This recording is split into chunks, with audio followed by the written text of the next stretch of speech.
Welcome, mothers and others. I'm so glad you all are here. I'm so excited to introduce our next candidate to you. Our next candidate, you are probably all familiar with Julie Johnson. Julie Johnson is the current state representative for House District 115, but she's also running for U.S. House District 32, which is Colin Allred's open seat. So Julie's going to tell us why she decided to run for a different office and tell us all of her reasons why this is the time for her now. So welcome, Julie. Can you tell us a little bit about who you are and why you're running for office? Absolutely, Nancy. Thank you so much. It's so great to see you again. We've been in this fight together many cycles now. It's great. It's great to be with you all. So, I'm currently the state rep for House District 115. I flipped my House seat red to blue in 2018. I'm the first Democrat to hold it in almost 4 decades, and I beat Matt Rinaldi, the current GOP chair, who does not represent any of the values we have. And so I've been in this arena fighting this fight for democratic values for a long time, and it's something I'm really proud of. In the legislature, I focus a lot on healthcare policy, LGBT equality, gun safety, all the things that PubEd, standing up for that. We helped kill the voucher bill, which is a significant thing this past session. I've been on appropriations and served on the budget. And so, a lot of work in the Texas legislature. It's an offensive and defensive game. We've passed quite a few things, and so that's really exciting. But I've also been on the defensive team with some of my other colleagues that we call a lot of points of order and help kill a lot of things too. And so it's that experience that I bring to this race that's unique to me, and it's something I'm really proud of. I've been recognized as a Planned Parenthood champion, a gun sense candidate, LGBT activist, all the things. And so I'm really excited about that.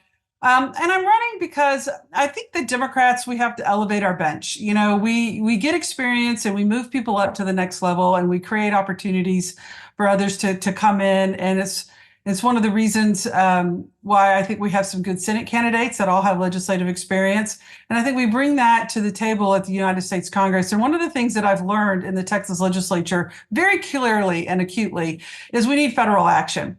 As long as the state of Texas is solely controlled by one party, by Republicans, as we have, they're just not going to get past the values, the legislation of the values that we care about. Women's reproductive health, fixing the abortion ban that we have, LGBT equality, passing gun reform, all immigration and dealing with our border in a humane and compassionate way. There's so many issues that need to happen at a federal level that are just not going to get done at the state level. And so that's one of the main reasons I am running for this seat. To take the experience that I've learned and to bring the passion I have for these issues to the next level. As a out lesbian, I'm personally very acutely aware of the brutal attacks on our community, on the legislation that the Republicans seek to offer, are some very harmful and very devastating things. And I'm determined to bring that to the national level. I'll have the opportunity to be the first out LGBT person elected to Congress. And it gives a hope to gay kids across the state, to that little gay kid in Tyler, Texas, that trans kid in Amarillo, to have representation there. And it's something I'm excited about, and it's a responsibility I take very seriously. And it's one that I look forward to carrying. These are very scary times that we're in. Our democracy is under attack. I've stood fast protecting voting rights, but I'm very concerned about the attack on truth. And it's something that we all need to be concerned about. And, the foundations of our country are in question right now. And so this is not a time to send people to learn on the job. This is a time to send experienced, qualified people. And I'm hoping I hope the voters will agree with that and send me to Congress. Wonderful. So can you tell us what are the top 3 issues that are the most important for your district? Well, women's reproductive health and healthcare access in general. I think with the abortion ban, we've seen that devastating statistic that just came out, reported by the Houston Chronicle, that there's 26,000 rape-related pregnancies alone just in Texas this past year. It's terrible what is happening to young women and just families who are in their family planning or who have complications. We should not have to risk the health and life of a mother. It's just inexcusable in what we're putting families through. And so obviously that, but also just broader healthcare access. I've worked a lot on prior authorization reform. I passed a really significant bill this past session relating to that. And, to make those that have coverage in the healthcare space remove a lot of the obstacles that people have. It's very difficult. My wife is a physician, and so I see up close and personal some of the struggles she has as a provider to get care for her patients, having to be on the phone for hours and hours and hours, getting prior authorization clearance for routine procedures for those with autoimmune disease and other things. So that's clearly an issue. LGBT equality and equality for all people. Nobody wants to be discriminated against, regardless of their sexual orientation, the color of the skin, or who they worship, or any of the things. People just want a fair shot at life. They want to be able to have a fair opportunity in the workplace, closing the wage gap. Women are not given the same opportunities and are often a notch down. And we still have an 84% wage gap for women in the workplace. And we have so many women that are heads of household. And it's just not okay. So economic opportunity is a big issue. But I think also, people are concerned generally about infrastructure. We have a broadband desert. I was really pleased to help support and bring $3.5 billion out of the state budget to broadband development. There's parts of CD 32 that are broadband deserts right here in Dallas County. It's something that's completely unacceptable and that we have to continue to work on. I'm proud to have been a part of bringing those funds into the city and into the state to help our broadband development and opportunities there as well. So economic opportunities, workforce development, healthcare access, LGBT rights, gun safety. People are worried about their kids getting shot at school. And so that's a concern and all the issues. And I know that Dr. Williams has done a lot in that space as well. And it's an issue that our constituents are sharing about. It's something that people are very, very worried about is that. And so it's an issue that we all need to address. And I think we all take that seriously. Wonderful. So I'm going to ask you a couple extra questions because you're currently in elected office, and there's a lot of stuff going on in Texas right now. I mean, Texas is just kind of in a standoff with the federal government on the border. And I wanted to ask you what your thoughts, what your thoughts are on the border and the border situation that we currently have here in Texas, and maybe what you think about it and any proposed solutions, and how are other people feeling about this that are, Democrats that have been elected in the Texas Ledge? Because I'm really worried about the tone of where things are going. Oh, absolutely. Every time. What information do you have? What can you tell us? Well, I've actually been to the border. I went down there with a Democratic, a group of us that went down there. And, it is, the border is a mess. Let's just be honest about it. And we can have a secure border and treat people humanely and compassionately and empathetically and be a good, welcoming partner. They are not mutually exclusive the way the Republicans like to argue. One of the biggest problems that we've had that's come out of a lot of the hearings that we've had on this issue is funding. We do not have enough adequate funding to support personnel to process all these applications. We need investigators, we need processors, we need court personnel.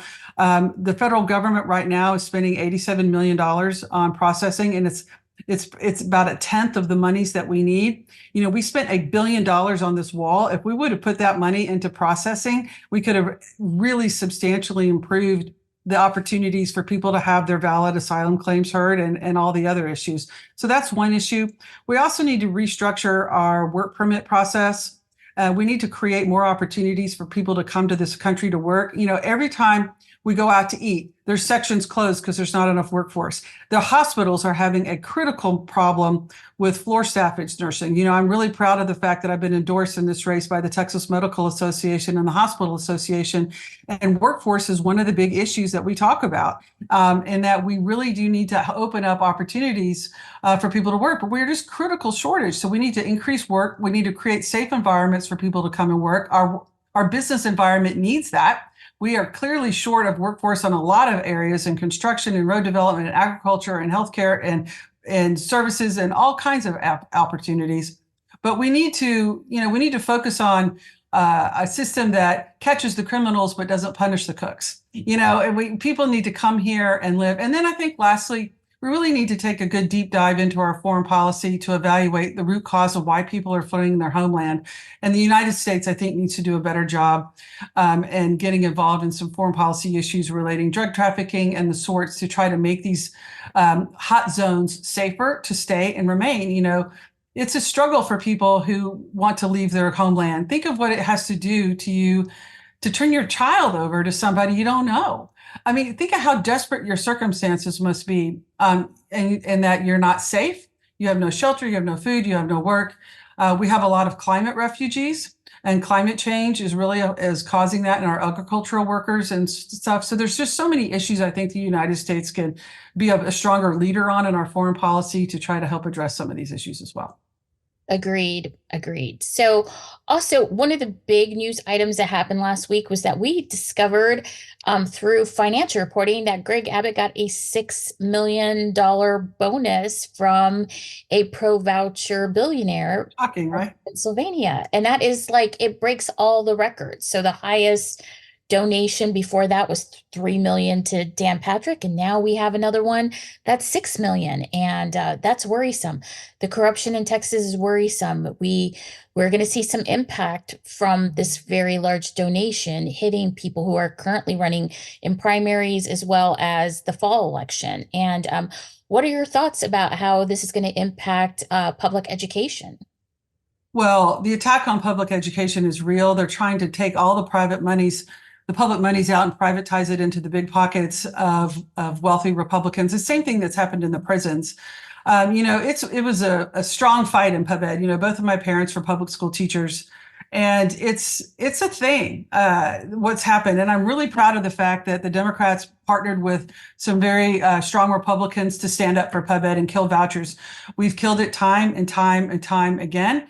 And there's just not the will in Texas. Rural Texans don't benefit from funding private schools.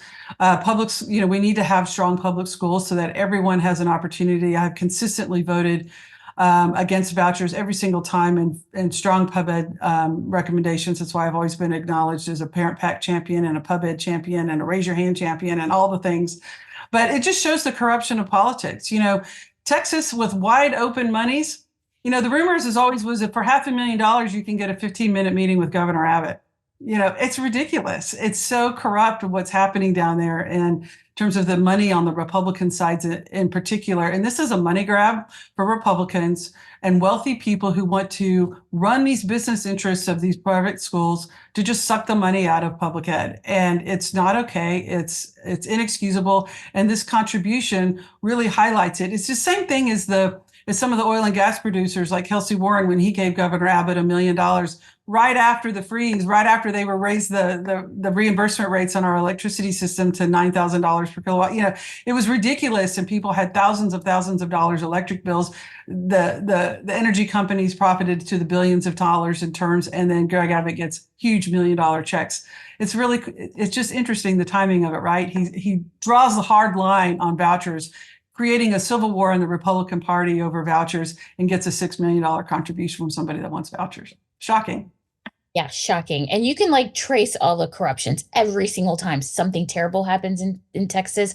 You just wait a couple months and then you'll see the money. You'll figure it out. That's right. It's been interesting coming from the state side, where there's no limits in federal politics. There's no limits in terms of how much somebody can donate to your campaign, and transitioning to the federal side, where there are limits on how much a person can donate. And while it's a lot harder to raise on the federal side, you have to get a lot more support from a lot broader people. I think that's a good thing, and it's good for politics to have limits. And I think it's something that I wish was in place in the state of Texas too. Awesome. Awesome. Thank you so much. So, Julie, tell us, where can we find you and how best can we support your campaign right now? Great. I'm at juliejohnson.com. Oh, that's my email. At juliejohnson.com. And it's Julie Johnson for Texas, and Julie Johnson TX are all my socials. If you'd like to engage in this race, we'd certainly love to have you.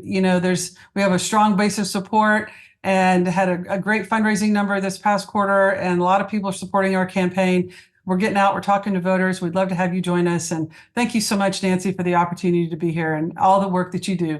Yes, thank you. Thank you so much for joining us tonight. I really appreciate it. And I look forward to seeing you on the campaign trail. I do too.